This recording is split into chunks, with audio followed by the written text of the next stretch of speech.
Guru, kami persilakan.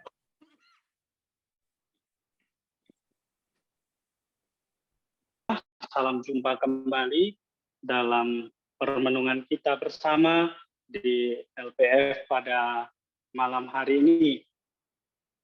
Sebagaimana tema tadi Ibu Vero sudah beritahukan di awal, saya memilih tema kita pada malam hari ini adalah bagaimana akan kubalas kebaikan Tuhan. Itu inspirasinya dari Mazmur 116. Jadi ketika saya memilih tema ini, pertama-tama saya ingin merenungkan dan membagikan bersama kita semua sebenarnya adalah perjalanan dari masa prapaskah kita. Perjalanan selama 40 hari ini sebenarnya diarahkan untuk kita melihat kembali di dalam diri kita bagaimana sebenarnya hidup kita itu. Selama ini segala kebaikan Tuhan yang sudah kita terima di dalam hidup kita masing-masing. Kita tentu saja ingat perayaan Paskah sendiri adalah perayaan akan sukacita kebaikan Tuhan. Puncak dari kebaikan itu akan kita rayakan nanti ketika masa prapaskah ini sudah kita selesaikan. Maka sebagai usulan dari saya mengenai tema ini, saya ingin membagikan sedikit 1-2 hal dari Mazmur 116. Latar belakang dari tema ini adalah saya melihat bahwa sering atau tidak kurang kita menyadari akan kebaikan Tuhan. Jadi seringkali kita tidak berpikir bahwa Tuhan itu baik. Ada banyak hal sebenarnya di dalam hidup ini yang membuat kita menjadi lupa akan kebaikan Tuhan. Misalnya pengalaman kepahitan dalam hidup kita, peristiwa buruk, seolah-olah mungkin 1 atau 2 jam peristiwa buruk atau bahkan beberapa menit peristiwa buruk yang menimpa kita itu langsung menghilangkan ingatan akan kebaikan Allah yang pernah kita alami selama bertahun-tahun. Itulah kelemahan dari manusia. Dan kita diajak hari ini untuk kembali merajuk, mengumpulkan kembali di dalam hidup kita sebenarnya kenangan-kenangan akan kebaikan Tuhan. Kalau kita rajin untuk mengumpulkan memori-memori akan kebaikan Tuhan, ketimbang kita fokus pada sedikit permasalahan yang mungkin saat ini sedang kita alami, atau mungkin sepekan yang kita alami, kesulitan atau kesusahan dalam hidup keluarga yang mungkin sedang kita alami, maka kita akan memiliki kemampuan untuk bisa memfokuskan diri pada yang namanya Allah yang Maha Baik. Lalu yang ketiga itu, kemungkinan kita melupakan akan kebaikan Tuhan karena kita cenderung lebih fokus pada diri kita sendiri. Kita mengarahkan pikiran dan hati kita hanya untuk diri sendiri, bukan kepada Allah, bukan pada kehendak Allah di dalam diri kita. Sehingga ketika kita berjumpa dengan situasi hidup yang mungkin tidak sesuai dengan apa yang kita pikirkan, apa yang kita inginkan, maka di sana terjadilah pertentangan dan menganggap bahwa Tuhan itu tidak adil, Tuhan itu tidak baik dalam hidupku. Saudara dan saudariku yang terkasih, untuk memperdalam tema pada malam hari ini, marilah sejenak kita mendengarkan Mazmur 116 ayat 12 sampai dengan 19. Mazmur 116 ayat 12 sampai 19. Kita renungkan bersama-sama. Mazmur 116 ayat 12 sampai 19. Bagaimana akan kubalas kepada Tuhan segala kebaikannya kepadaku? Aku akan mengangkat piala keselamatan dan akan menyerukan nama Tuhan. Akan membayar nazarku kepada Tuhan di depan seluruh umatnya. Berharga di mata Tuhan kematian semua orang yang dikasihinya. Ya Tuhan, aku hambamu, anak dari hambamu perempuan. Engkau telah membuka ikatan-ikatanku. Aku akan mempersembahkan korban syukur kepadamu dan akan menyerukan nama Tuhan. Akan membayar nazarku kepada Tuhan di depan seluruh umatnya. Di pelataran rumah Tuhan, di tengah-tengahmu, ya Yerusalem, Haleluya. Demikianlah sabda Tuhan.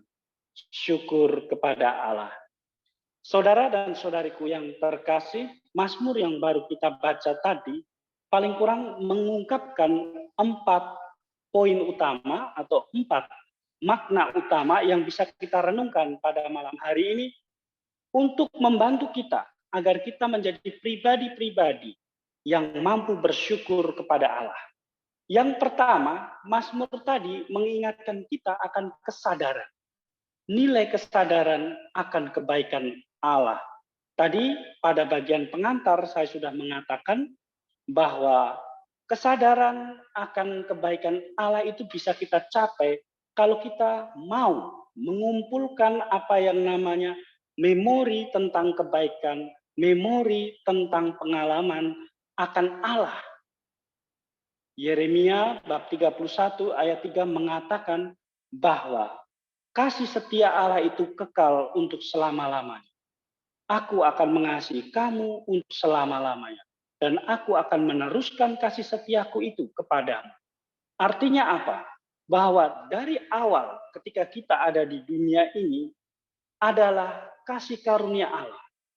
Ketika kita ada di dalam dunia ini, kita ini diciptakan oleh kasih Allah. Dan oleh kasih Allah itulah maka kita hidup hingga saat ini. Mungkin selama ini kita dalam hidup kurang menyadari akan hal itu. Apapun latar belakang keluarga kita, apapun latar belakang dari masing-masing pengalaman hidup kita yang membentuk pribadi saya saat ini, termasuk dengan luka-luka batin yang mungkin dialami selama proses perkembangan kepribadian hingga saat ini, kekecewaan demi kekecewaan, tidak boleh sampai mengaburkan akan cinta kasih Tuhan yang sudah ditanamkan sejak dari awal. Kalau kita mau melihat lagi dalam Yeremia bab 1 ayat 5, sangat jelas sekali bahwa Allah sudah mengenal kita. Bahkan sebelum kita dijadikan rahim ibu kita mama. Allah bahkan sudah mengenal, menentukan, atau dalam kata-kata dalam teks Yeremia itu menetapkan, bahkan menguduskan kita untuk suatu tugas perutusan tertentu. Dalam kasusnya Yeremia sudah ditetapkan menjadi nabi bagi bangsa-bangsa. Dan kita pun sudah ditetapkan di dalam hidup kita untuk menjadi seperti apa yang dikehendaki oleh Allah masing-masing. Dan ini adalah tanda kehadiran Allah, tanda kebaikan Allah yang mungkin sering kita lupakan atau tidak kita ingat di dalam hidup kita masing-masing. Sesulit apapun keadaan kita saat ini tidak boleh mengaburkan akan realitas, akan identitas, akan peristiwa yang telah kita jalani selama ini. Pergaulan dengan Allah selalu menghendaki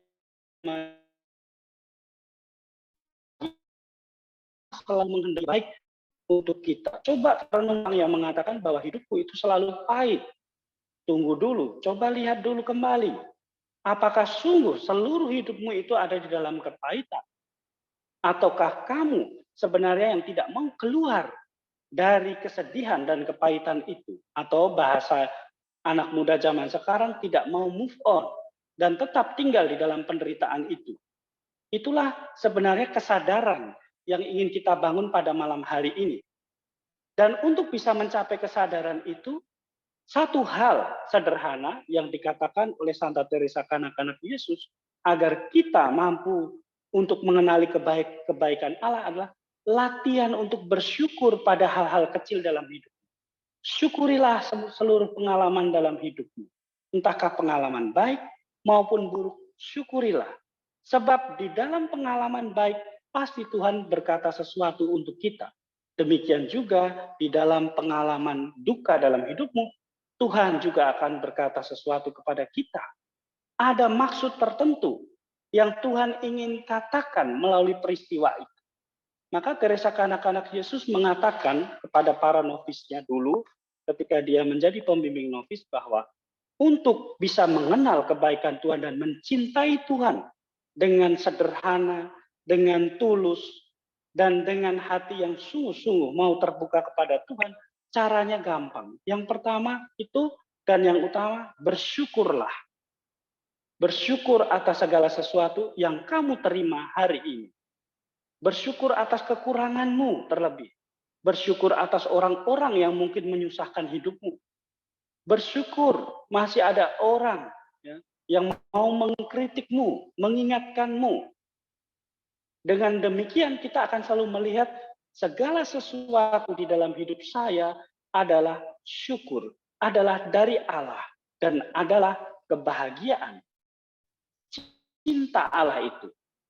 Lalu yang kedua, untuk bisa menjadi orang-orang yang bisa bersyukur, mensyukuri hidup itu, maka orang-orang itu harus menjadi orang-orang yang reflektif.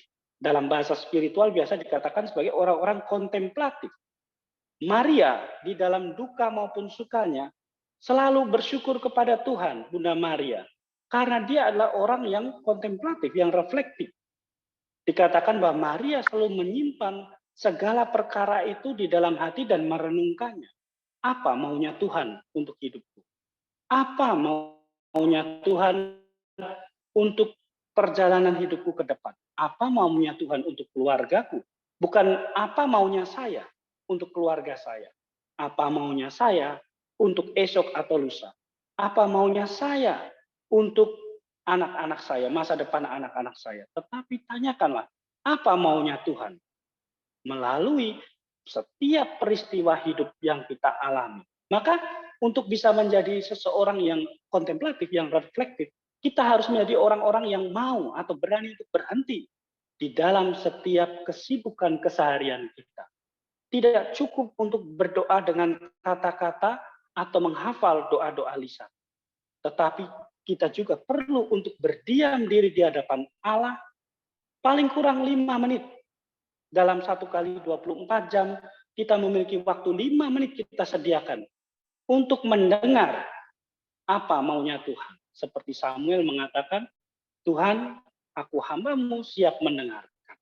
Itulah yang sebenarnya yang harus kita bangun dan kita hidupi pelan-pelan mulai dari sekarang agar mampu menemukan kebaikan Tuhan. Orang yang tidak reflektif, orang yang tidak pernah mau berhenti dalam seluruh siklus kehidupannya, orang itu tidak akan pernah mampu menemukan bahwa Tuhan itu baik. Kebaikan Tuhan itu menjadi konsep ketika kemauannya itu dikabulkan atau keinginannya itu tercapai. Itu konsep kebaikan. Sedangkan ketika apa yang saya kehendaki, yang sudah saya bangun, lalu tiba-tiba hancur atau tidak sesuai dengan keinginan saya, maka saya akan menganggap itu adalah sebagai keburukan. Berbeda dengan orang yang kontemplatif atau reflektif. Dia akan mampu melihat di dalam seluruh siklus kehidupan, di dalam seluruh kesibukan keseharian, dia masih bisa mensyukuri akan hari itu. Pertanyaannya, apakah saya sudah pernah mensyukuri seluruh peristiwa minimal dalam satu hari? Mungkin di awal pagi bersyukur atas hari yang baru. Saya masih bisa bernafas. Bersyukur mungkin masih bisa memiliki ini dan itu di dalam hidup saya. Bersyukur di dalam kekurangan saya. Bersyukur misalnya ya oleh karena rezeki yang mungkin hari ini diterima. Kadang orang juga lupa. Seperti 9 orang kusta yang tidak kembali lagi kepada Yesus ketika melihat bahwa dia sudah disembuhkan. Karena dia tidak mau berhenti. Sedangkan 1 orang Samaria itu berhenti. Nah, kata berhenti ini sangat penting sekali untuk kita renungkan. Berhenti bukan hanya berarti tidak mau berbuat apa-apa atau malas-malasan. Berhenti artinya adalah saya mau melihat. Saya mau melihat hidup saya saat ini. Cukup 5-10 menit saya lihat, hari ini saya buat apa. Kalau mau, saya bisa mengusulkan paling kurang ada 2 kali kesempatan dalam 1 hari. Misalnya tengah hari. Ya, mungkin sebelum jam 12 ketika Angelus kita coba 5 menit sebelum Angelus atau setelah Angelus kita coba hening sejenak. Di saat orang beristirahat, mungkin teman-teman, saudara-saudara dari agama lain bersembahyang dan lain sebagainya, mungkin yang di kantor. Ya. Coba gunakan waktu itu untuk sekedar 5 sampai 10 menit untuk melihat seluruh perjalanan hidup saya dari tadi bangun pagi sampai tengah hari. Terus kesempatan yang kedua adalah mungkin sebelum tidur. Coba renungkan dari tengah hari sampai dengan waktu saat saya tidur, apa yang bisa saya syukuri? Peristiwa apa yang membuat saya bersyukur hari ini? Ketika kita mengembangkan hidup yang reflektif itu, maka kita akan mampu mengumpulkan atau kita menjadi peka. Kita bisa melihat kembali akan seluruh perjalanan hidup kita itu di mana Tuhan turut bekerja untuk mendatangkan kebaikan di dalam hidup kita. Karena Tuhan menghendaki kita semua itu bahagia. Tuhan menghendaki yang terbaik untuk kita. Kita dengarkan apa yang dikatakan dalam Mazmur 116 tadi. Ya. 116 ayat yang ke-16 tadi. Ayat yang ke-15. Berharga di mata Tuhan kematian semua orang yang dikasihinya. Sangat berharga di mata Tuhan. Kalau kita mati di dalam dosa, artinya apa? Tuhan tidak mau kita celaka. Maka seluruh peristiwa itu sebenarnya sebuah rambu-rambu lalu lintas. Seperti di jalan raya. Rambu-rambu dalam hidup kita. Di mana Tuhan ketika peristiwa ini membuat saya semakin sengsara mungkin, membuat saya tidak nyaman, membuat hati saya tidak damai. Sebenarnya Tuhan sedang berkata, awas, jangan terlalu jauh kamu keluar dari jalur atau dari jalan yang sudah aku berikan. Sebab ketika kamu keluar dari jalur itu terlalu jauh, pasti kamu akan celaka. Kita ingat di Taman Eden Tuhan sudah memberikan rambu-rambu kepada Adam dan Hawa. Jangan sekali-kali kamu menyentuh atau makan buah itu. Ketika kamu makan, kamu akan mati. Dan manusia jatuh ke dalam dosa karena melanggar rambu-rambu atau peringatan yang Tuhan sudah berikan. Jadi ketika kita mampu tadi merefleksikan hidup kita sejenak setiap hari, tidak perlu membutuhkan waktu yang syukur kalau membutuhkan waktu yang lama. Ya, mungkin di biara-biara kontemplatif atau mungkin yang sudah pensiunan memiliki waktu yang lama untuk duduk, untuk merenungkan hidup. Tetapi yang masih produktif, yang masih sibuk dengan berbagai macam kegiatan, beranilah untuk berhenti dari kegiatan itu. Minimal 5 menit. Jadi kalau 2 kali paling kurang 10 menit kamu berhenti untuk mensyukuri hidupmu. Sehingga apa? Sehingga dari situ kamu mampu mengumpulkan, mampu mengenali tentang kebaikan Tuhan dalam hidupmu. Ingat tadi Tuhan mengatakan sungguh berharga di mata Tuhan kita ini. Tuhan tidak ingin kita mati. Dan saudara dan saudariku yang terkasih, yang ketiga, poin yang ketiga dari Mazmur 116 ini mengatakan bahwa hanya orang yang memiliki iman yang mampu bersyukur. Sangat indah sekali Mazmur ini mengungkapkan bagaimana iman itu membantu pemazmur untuk memahami kebaikan Tuhan. Ya.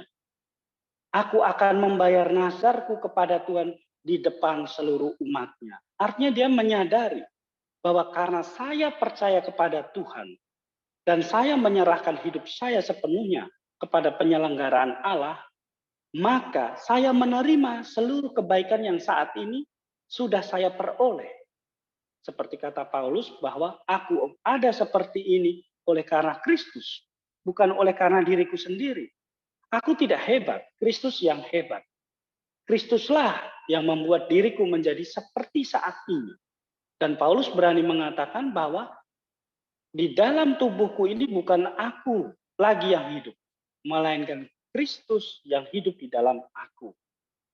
Saudara-saudariku yang terkasih, ketika orang sungguh-sungguh mau beriman, maka orang itu akan mampu untuk melihat jejak kaki Allah. Jejak arah kaki Allah yang membawa kebaikan di dalam hidup. Ketika kita mampu melihat jejak itu, dan mengikuti jejak Kristus itu, maka kita akan menemukan bahwa langkah demi langkah yang Kristus jalani adalah demi kebaikan kita. Sebaliknya, orang yang tidak beriman akan sangat susah untuk melihat kebaikan Allah. Ini adalah parameter atau ukuran. Ketika kamu tidak bisa mensyukuri hidupmu karena tidak menemukan kebaikan Allah di dalam hidupmu, artinya kamu tidak beriman. Artinya kamu tidak memiliki iman. Ini yang perlu kita renungkan bersama dan kita sadari pada saat ini. Bahwa ketika saya tidak mampu untuk mensyukuri, menerima hidupku, sebenarnya yang menjadi pertanyaan adalah, apakah sungguh aku percaya kepada Tuhan? Ataukah aku percaya pada diriku sendiri, kepada keputusanku? Aku menjadi Tuhan atas diriku sendiri. Maka beriman itu sebenarnya sederhana. Ketika kita mau beriman, artinya kita mau bersyukur di dalam hidup kita. Syukur dan iman itu tidak bisa dilepaskan, tidak bisa dipisahkan. Sebab orang yang tahu bersyukur pasti dia memiliki iman yang baik. Dan orang yang memiliki iman yang baik pasti dia akan bersyukur atau mensyukuri apa yang terjadi dalam hidupnya atau apa yang menjadi pilihan dalam hidupnya. Karena Allah lah yang telah memberikan. Dalam kata lain bahwa kita menerima semuanya itu sebagai anugerah, gratis, rahmat dari Allah. Oleh karena itu, pemazmur mengajak kita untuk bekerja sama dengan rahmat Allah di dalam hidup ini. Apa yang aku bisa buat? Sebagai kelompok pendoa syafaat misalnya, di dalam kelompok Love Praying Family ini. Kesempatan sudah diberikan oleh Tuhan. Rahmat Allah sudah diberikan oleh Tuhan. Lalu apa yang bisa saya buat?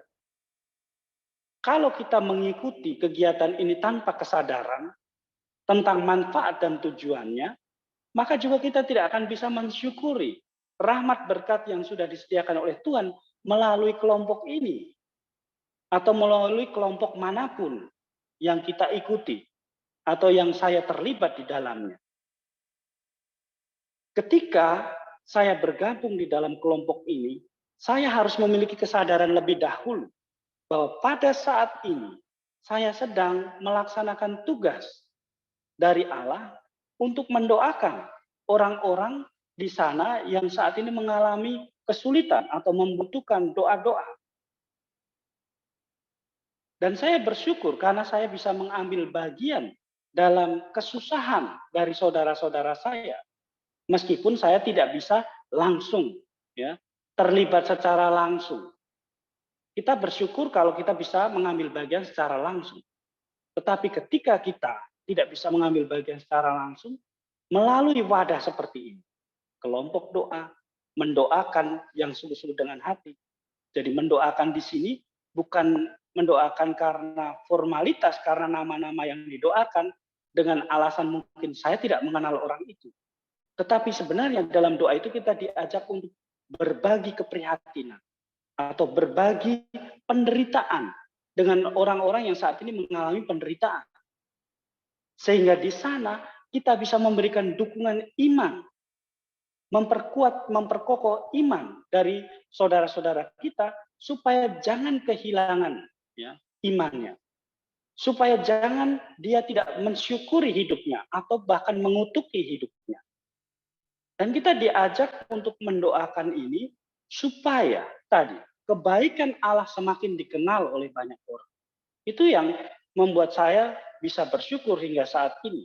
Seperti yang mungkin sudah pernah saya utarakan dalam pertemuan-pertemuan dalam sharing saya sebelumnya.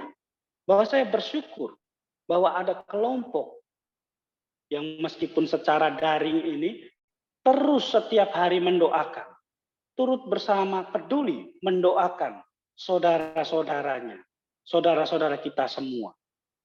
Saudara dan saudariku yang terkasih, yang keempat dari mutiara iman dalam Mazmur 116 ini adalah bahwa orang yang mampu bersyukur adalah orang yang memiliki orientasi hidup yang benar.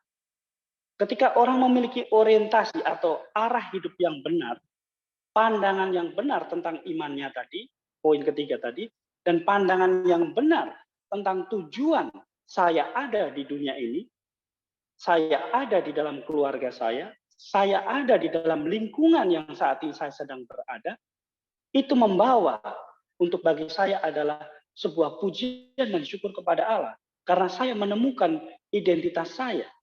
Santa Teresa kanak-kanak Yesus bersyukur kepada Tuhan ketika dia tidak menemukan di dalam diri orang-orang yang besar di dalam gereja, panggilan di dalam gereja, entah sebagai nabi, entah sebagai pengajar, entah sebagai apapun pemimpin dalam gereja, dia mensyukuri ketika dia hanya menemukan saya hanya menjadi cinta saja di dalam gereja. Saya seperti bunga kecil, bunga rumput kecil di tengah-tengah bunga-bunga yang indah lainnya. Tetapi dari yang kecil itu, yang sederhana itu juga diperhatikan oleh Tuhan dan membuat hati Tuhan bersukacita. Maka ketika orientasi hidup kita benar, orientasi hidup kita jelas, saya mau apa untuk hidupku saat ini, untuk imanku saat ini, untuk pertumbuhan spiritual dalam hidupku saat ini, saya mau seperti apa? Ketika pandangan itu jelas, maka kita bisa sampai yang namanya kata syukur. Ketika semuanya itu kita sudah peroleh, maka seperti pemazmur, dari dalam dirinya akan terdorong rasa syukur itu untuk membalas kasih Tuhan itu dengan kasih kita pula. Maka dikatakan dalam tema tadi, dengan apa akan kubalas kebaikan Tuhan. Seperti seseorang yang ingin membalas budi atau berbalas budi kepada orang yang sudah berbuat baik dalam hidupnya atau sudah menolong hidupnya misalnya. Pasti ada keinginan dan kerinduan senantiasa. Sekuat apapun atau semampu saya akan berusaha untuk bisa membuat orang itu bahagia. Maka demikian juga dengan orang-orang beriman, orang-orang yang tahu bersyukur. Dia akan terdorong di dalam dirinya selalu dengan suatu pertanyaan, dengan apa akan kubalas kebaikan Tuhan? Kalau Tuhan sudah begitu baik di dalam hidup, kalau Tuhan sudah membawa aku hingga sampai pencapaian saat ini, mungkin sampai puncak karir, atau mungkin sampai pencapaian sesuatu dalam hidupku, lalu pertanyaannya, apa yang bisa saya lakukan untuk Tuhan? Ini adalah orang-orang beriman. Berbeda dengan orang-orang yang tidak beriman. Orang-orang yang tidak beriman akan mengatakan bahwa semua ini adalah usahaku, atas kerja kerasku, dan atas seluruh perjuangan dalam hidupku, sehingga aku memperoleh semuanya ini. Sehingga tidak ada lagi keinginan untuk membalas kebaikan Tuhan. Kita ingat perumpamaan tentang Lazarus dan orang kaya, di mana selama hidupnya orang kaya tidak pernah bisa melihat Lazarus yang miskin itu, karena dia tidak ada di dalam hatinya, bagaimana saya mau membalas kebaikan Tuhan. Dia hanya mau memuaskan diri dengan harta dan pencapaian yang dia miliki. Dia hanya mau menikmati seluruh perjuangan di dalam hidupnya yang sudah membuahkan hasil.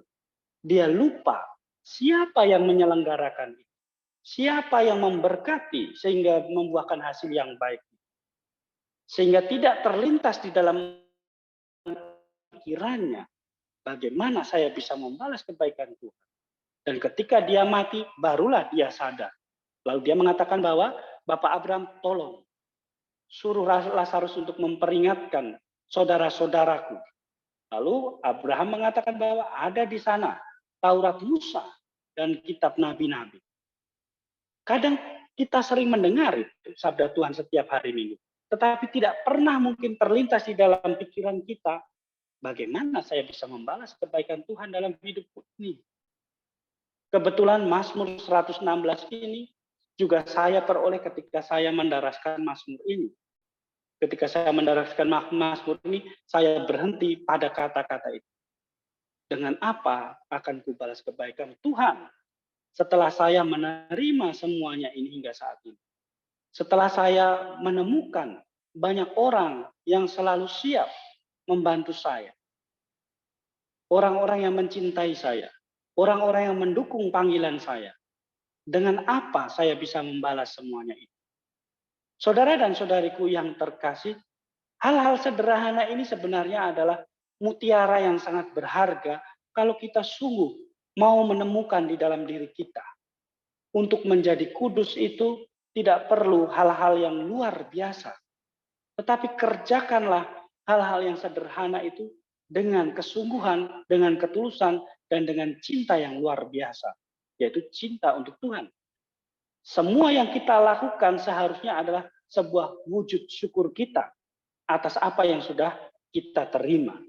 Dan Allah sendiri telah memberikan kepada kita melalui Kristus di dalam Roh Kudus cinta kasih-Nya yang seluas-luasnya. Allah tidak pernah mengingat-ingat akan kejahatan kita. Bahkan di dalam Mazmur dikatakan bahwa Tuhan tidak pernah memperlakukan kita setimpal dengan perbuatan kita. Atau dikatakan dalam nas yang lain, ya kalau kita membaca teks Mazmur itu dikatakan bahwa apa yang Tuhan, jika Tuhan menghitung-hitung kesalahan, siapakah yang dapat bertahan? Jika Tuhan menghitung-hitung kesalahan manusia, siapakah yang mampu bertahan bersama dengan Allah? Tidak akan ada yang mampu bertahan. Tetapi oleh karena kasih karunia itu yang sedang kita rayakan, akan kita rayakan dalam misteri wafat dan kebangkitan Kristus, penderitaan dan wafat kebangkitannya itu, sebenarnya kita sedang mempersiapkan diri untuk menerima kasih karunia Allah itu di dalam Kristus tadi. Yesus yang adalah wujud kasih Allah. Itu harus menjadi motivasi atau bahkan menjadi dasar dari kita bersyukur. Tidak ada pencapaian yang lebih besar di dalam hidup kita selain keselamatan yang sudah kita terima. Mungkin hal-hal lain yang kita terima itu sifatnya sementara di dunia ini. Tetapi Kristus yang kita terima itu sifatnya kekal. Jadi Kristus itu adalah wujud kasih Allah. Sebab Allah itu kasih.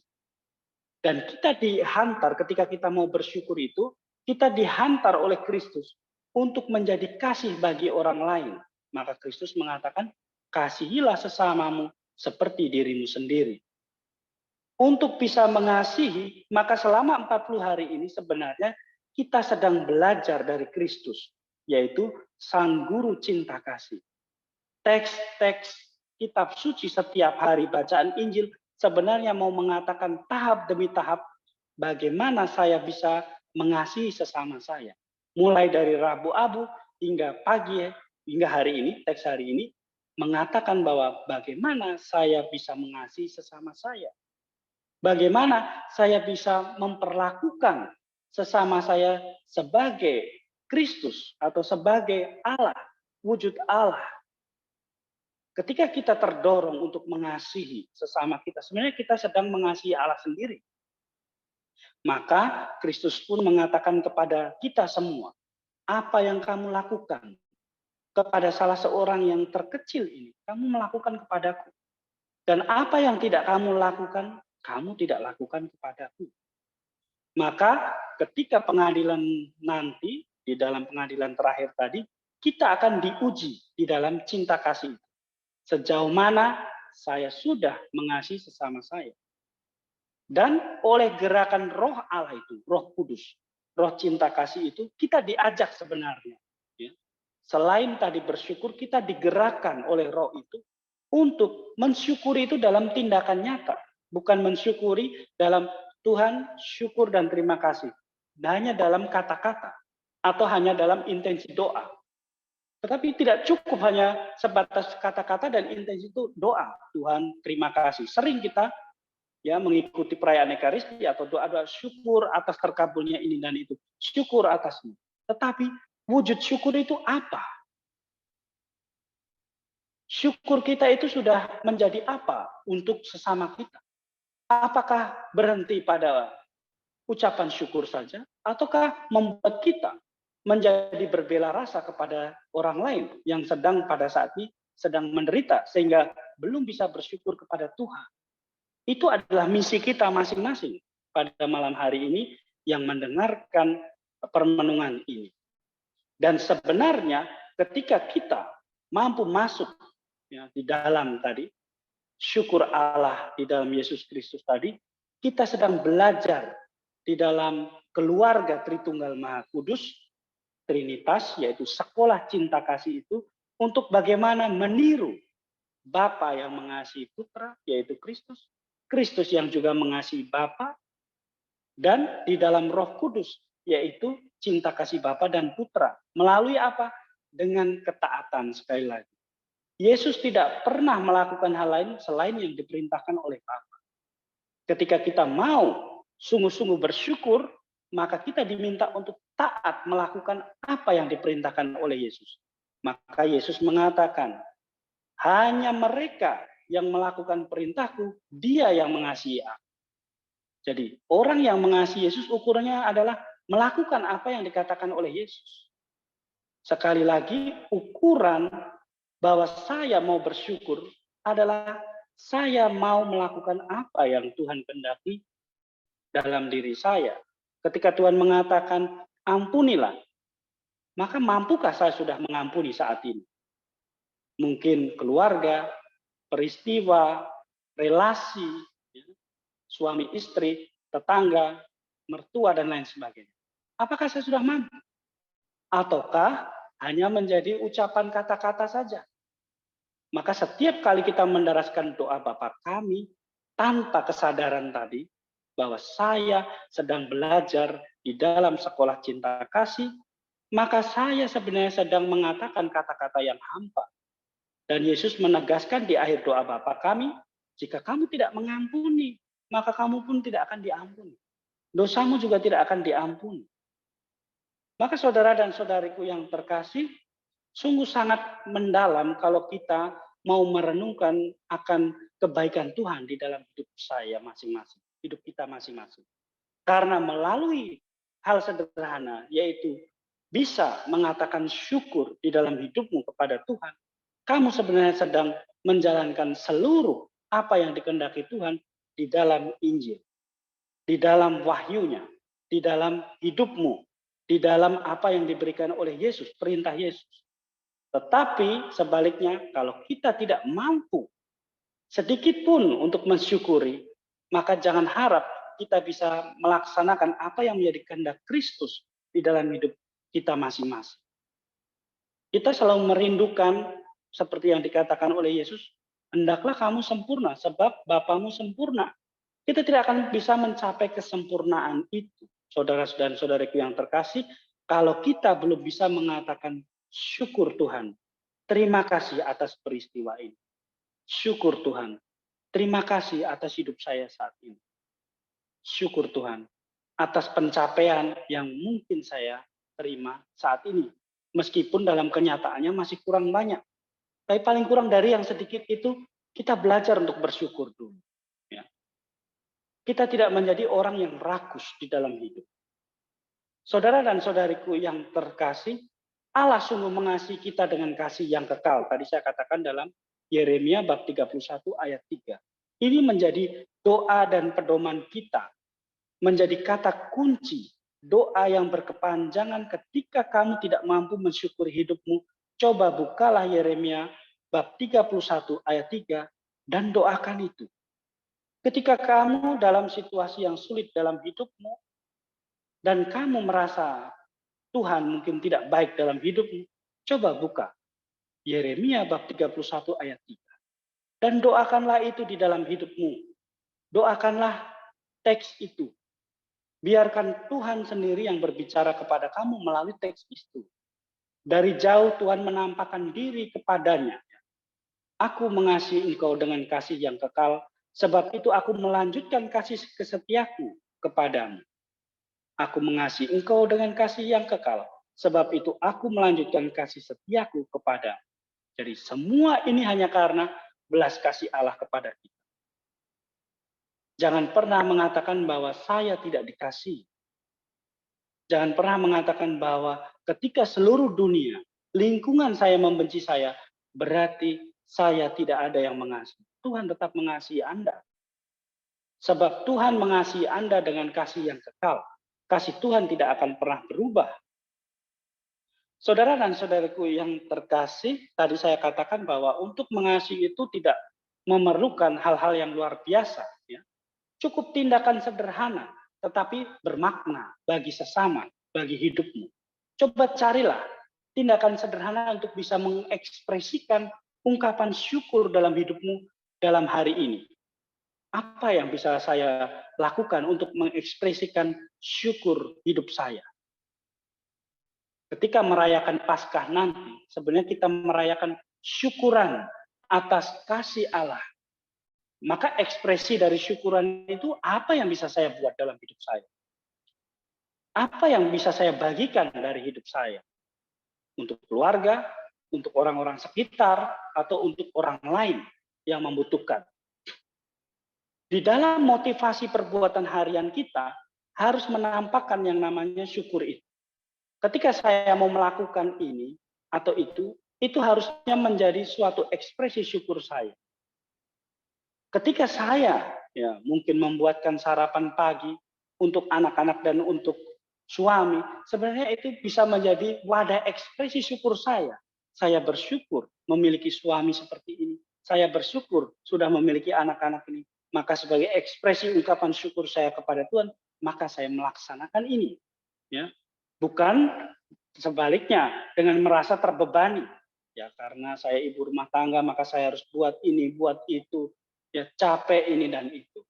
Nah, itu sebenarnya hal-hal kecil kalau kita sungguh mau memaknai tindakan sederhana namun sangat bermakna kalau kita berikan di dalamnya adalah ekspresi syukur untuk hidup kita masing-masing. Lalu berikanlah apa yang ada dalam dirimu. Jangan berikan yang tidak ada atau menunggu dulu. Nanti kalau saya sudah memiliki ini dan itu, baru saya bisa mengekspresikan syukur saya kepada Tuhan misalnya. Ya. Tidak perlu. Apa yang ada pada dirimu sekarang ini, bagikanlah sebagai ekspresi syukur. Kalau saya mampunya sekian untuk menolong orang, kalau saya mampunya hanya mendoakan, doakanlah dengan tulus. Kalau saya mampunya menolong sekian, misalnya tetangga atau orang-orang yang membutuhkan, buat, jangan tunggu-tunggu. Karena di sanalah sebenarnya nilai yang sangat berharga tadi, syukur tadi, diekspresikan dalam hidup. Ingat, Tuhan menganggap persembahan janda miskin yang hanya 2 keping, ya, 2 koin itu lebih besar dari persembahan-persembahan yang lain di dalam bait Allah. Karena apa? Si janda mau mengekspresikan ungkapan syukur itu dengan persembahan hidupnya, dengan hanya uang yang kecil tadi. Tuhan tidak melihat nominalnya, Tuhan melihat ketulusannya. Lalu perbuatan kita sebenarnya adalah ekspresi syukur kita, yaitu ekspresi iman kita. Orang yang beriman, perbuatannya adalah perbuatan syukur, yaitu perbuatan yang benar. Karena memiliki orientasi yang benar tadi. Saudara dan saudariku yang terkasih, sebagai akhir dari permenungan kita, maka kita diajak untuk peka.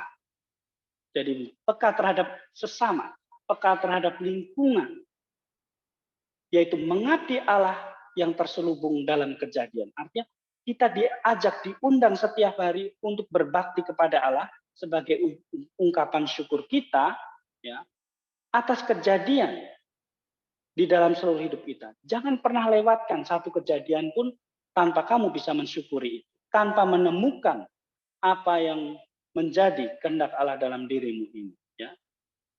Inilah potret kehidupan di sekeliling kita. Banyak orang susah. Banyak orang yang membutuhkan perhatian. Banyak orang yang diasingkan atau dikucilkan. Banyak orang di dalam keluarga-keluarga ya, yang kekurangan cinta kasih. Banyak kok di luar sana di panti asuhan, orang-orang yang sangat memerlukan cinta kasih dan perhatian. Lalu pertanyaannya, bagaimana saya bisa mengabdikan diri saya kepada Allah melalui kejadian ini, melalui peristiwa ini yang saya alami? Tuhan Yesus mengetuk hati kita setiap hari untuk mau peduli, mau peka terhadap orang-orang di sekitar kita. Dan itulah ungkapan syukur yang sejati. Itulah ungkapan syukur sebagai wujud dari iman kita. Mau apakah kita dengan undangan Tuhan itu? Setelah kita melihat semua hal baik yang sudah Tuhan berikan kepada saya saat ini, mau apakah saya? Apa yang bisa saya lakukan untuk Tuhan hari ini? Apa yang bisa saya buat untuk Tuhan? Untuk orang-orang di sekitar saya, untuk keluarga saya? Apa yang bisa saya buat untuk Tuhan, bagi Tuhan, kepada mereka yang saat ini membutuhkan perhatian saya, membutuhkan waktu saya. Kita diajak untuk sedikit berkurban. Dan kita semua diundang untuk sedikit berkurban. Kurban waktu, kurban pikiran, kurban hati, atau perasaan. Nah, kita diajak untuk memberikan sedikit yang kita miliki itu, supaya apa? Supaya mereka pun bisa mensyukuri atas kebaikan Tuhan. Artinya bahwa kita diundang untuk menjadi duta-duta kasih Allah. Jadi, itu saja yang bisa saya bagikan kepada saudara dan saudariku hari ini tentang bagaimana kita membalas kebaikan Tuhan, yaitu dengan bersyukur, dengan melakukan apa yang baik, yang menjadi kehendak Tuhan kepada sesama kita semua. Kemuliaan belah Bapa dan Putra dan Roh Kudus, seperti pada permulaan, sekarang, selalu, dan sepanjang segala abad. Amin. Terima kasih. Saya kembalikan kepada Ibu Vero. Terima kasih